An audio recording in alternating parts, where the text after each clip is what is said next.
दोस्तों, अगर हम इतिहास के पन्नों को देखें तो उस समय ज़्यादातर हमें मुगलों का ही राज देखने को मिलते हैं।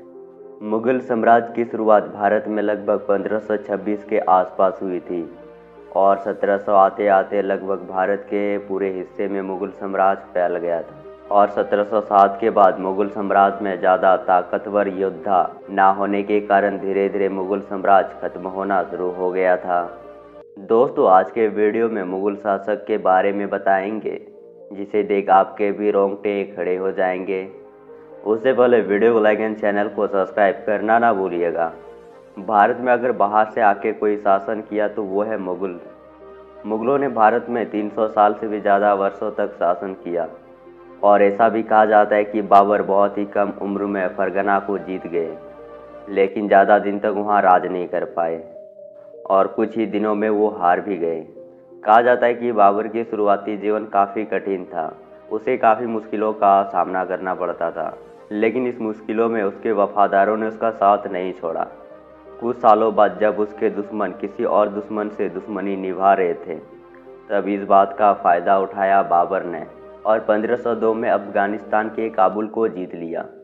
इसके साथ ही उन्होंने फरगना समरकंद को भी जीत लिया। बाबर की 11 बेगम थी, जिसमें उसको 20 बच्चे हुए थे और बाबर का सबसे बड़ा बेटा था हुमायूं, जिसे अपना उत्तराधिकारी बनाया था। इतिहासकार बताते हैं कि बाबर मध्य एशिया में अपना साम्राज्य नहीं फैला पाया, तब उसकी नज़र भारत पे हुई। उस समय दिल्ली के सुल्तान बहुत सी लड़ाइयाँ हार चुकी थी। इब्राहिम लोदी, जो कि दिल्ली के सुल्तान थे, जो एक सक्षम शासक नहीं थे। 1526 में बाबर पानीपत की लड़ाई जीत गया। इब्राहिम लोदी युद्ध में हार गए और खुद को मार डाला। सबको लग रहा था कि लड़ाई के बाद बाबर भारत छोड़ देगा, लेकिन सब गलत सोच रहे थे। बाबर ने भारत में ही अपना साम्राज्य फैलाने के लिए ठान लिया। भारत के इतिहास में बाबर की जीत पानीपत की पहली जीत हुई, जो कि मुगलों के लिए बहुत बड़ी जीत हासिल हुई। सबको हराने के बाद बाबर अब तक का सबसे मजबूत शासक बना, जिसे कोई भी हरा नहीं सकता था। कोई भी राजा बाबर को चुनौती देने से भी डरता था। मरने से पहले बाबर पंजाब, दिल्ली, बिहार जीत चुका था और अंतिम समय में बाबर हुमायूं को अपना उत्तराधिकारी बनाया और 48 साल की उम्र में बाबर की मृत्यु हो जाती है। लेकिन उसके वंशजों ने काफ़ी लंबे समय तक भारत पर राज किया। उसके वंशजों ने ऐसा ऐसा काम किया जिसे सुन रूह भी कांप उठेगा। मुगल काल में अपराधियों की कोई माफ़ी नहीं रहती थी। अपराधियों को ऐसे ऐसे सज़ा दी जाती थी जिसे लोग तड़प तड़प कर मर जाते थे।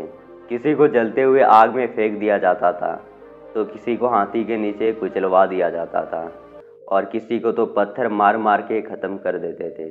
मरने से पहले बाबर खुद की किताब भी लिखी थी, जिसमें उसके बारे में हर छोटी बड़ी बात थी।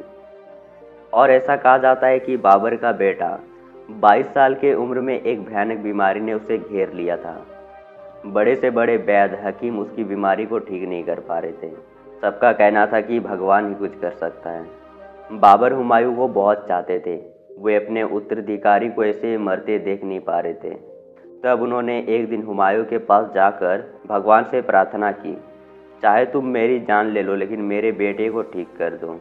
अगले ही दिन से हुमायूं ठीक होने लगे और जैसे जैसे हुमायूं ठीक होते गए, वैसे वैसे बाबर बीमार पड़ते गए।